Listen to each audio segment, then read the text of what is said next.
Pertama-tama kita harus mengenal dulu apa sih cloud computing itu.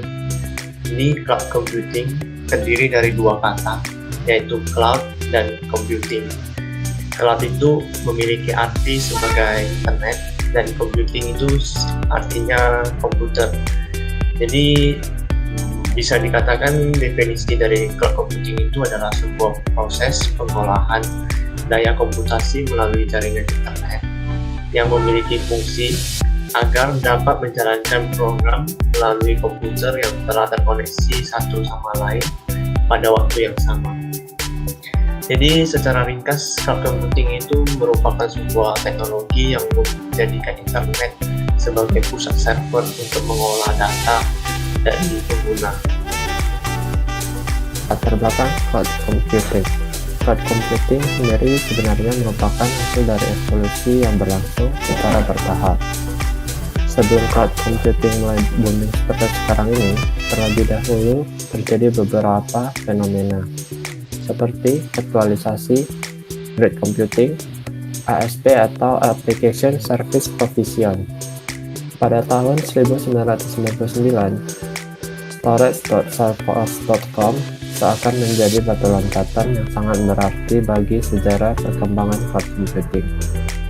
Karena situs tersebut merupakan pencetus yang pertama untuk aplikasi perusahaan yang dijalankan dengan internet, yang kemudian perkembangan cloud computing disusul dengan web Amazon pada tahun 2006 yang menggunakan teknologi Elastic Compute Cloud. Teknologi ini memungkinkan terdapatnya situs layanan web yang bisa dikomersialkan dan juga memungkinkan beberapa perusahaan kecil maupun besar serta individu untuk dapat menyewa komputer atau juga server yang kemudian dapat difungsikan untuk menjalankan setiap aplikasi yang mereka miliki. Jadi konsep dari cloud computing itu komputasi awan atau cloud computing itu mengacu pada sebuah paradigma dalam teknologi informasi di mana komponen perangkat keras dan perangkat lunak di-outsourcing ke sistem di luar infrastruktur TI in-house. Cloud computing memungkinkan akses, pengeditan, dan pembagian data pada sumber daya terdistribusi yang berbentuk awan. Kelebihan dari cloud computing. Kelebihan dari cloud computing itu sendiri ada 7, yaitu yang pertama, mudah diakses di mana saja. Nah, karena menggunakan cloud computing, kita dapat menyimpan data di dalam server di internet, sehingga semua menjadi mudah bagi pengguna untuk mengakses data dimanapun dan kapanpun asal terhubung dengan internet. Yang kedua adalah murah. Penggunaan cloud computing sangat hemat biaya untuk alokasi perangkat keras, karena cloud computing tidak memerlukan maintenance dan mengurangi pemakaian listrik. Yang ketiga adalah hemat. Dengan adanya sistem komputasi awan atau cloud computing, memungkinkan suatu perusahaan atau instansi untuk mengurangi infrastruktur komputer yang memerlukan biaya pengadaan dan perawatan yang cukup besar. Yang selanjutnya ada fleksibel. Ketika data yang kita miliki terlalu besar, maka ia otomatis akan menambah kapasitas dalam hanya hitungan menit dengan melakukan self-provisioning, sehingga tidak memerlukan penambahan jumlah komputer. Kemudian ketersediaan data. Sistem yang digunakan cloud computing sudah didesain high availability. Sistem tersebut sudah berada pada data center yang sudah menjamin ketersediaan listrik, pendingin, dan lainnya, yang sudah menjadi fasilitas pendukung selama 24 jam. Kemudian skalabilitas. Penggunaan layanan cloud yang menyediakan dan menawarkan penyimpanan sesuai dengan permintaan pengguna.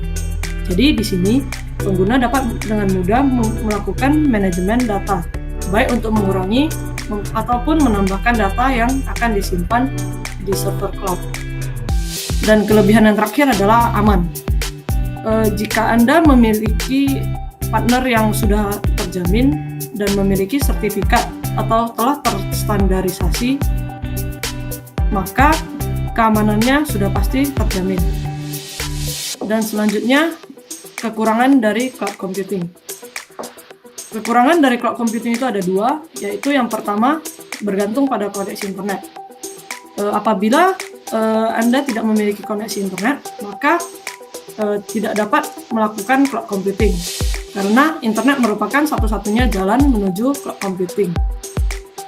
Jika misalnya koneksi internet Anda sedang bermasalah, maka koneksi tersebut akan terputus. Yang kedua adalah harus mencari vendor yang telah memiliki standarisasi. Karena jika Anda telah memilih vendor yang memiliki standarisasi, maka keamanan Anda pasti sudah terjamin dan kerahasiaan data-data akan terjamin.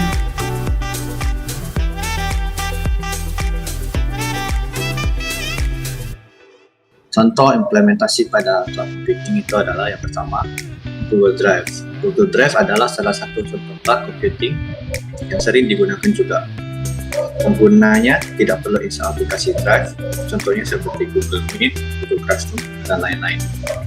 Contoh yang kedua itu Dropbox. Dropbox adalah tempat penyimpanan media dalam awan atau cloud dan sarana untuk sinkronisasi antar perangkat. Dropbox juga dimanfaatkan untuk kegiatan berbagi file. Dropbox menjamin data-data Anda aman sekalipun perangkat Anda hilang atau rusak. Yang ketiga itu kesehatan. Alat-alat kedokteran juga sudah menerapkan sistem cloud, diantaranya telemedicine, yaitu alat komunikasi jarak jauh antara tenaga kesehatan dengan pasien, dan juga sebagai media perantara transfer data medis dari satu lokasi ke lokasi lain. Yang keempat, bidang pendidikan. Cloud computing yang diterapkan di bidang pendidikan antara lain itu seperti Google Talk, Google Video for Education, dan Google Classroom. Semua aplikasi ini dapat lebih memudahkan guru dan siswa dalam proses belajar mengajar. Yang kelima, sosial media. Media sosial juga merupakan salah satu contoh dari cloud computing. Kemampuannya tidak hanya via aplikasi yang harus diinstal, namun juga bisa dari versi web. Contohnya seperti YouTube, LinkedIn, Facebook, Instagram, dan lain-lainnya. Pada bidang pemerintah juga.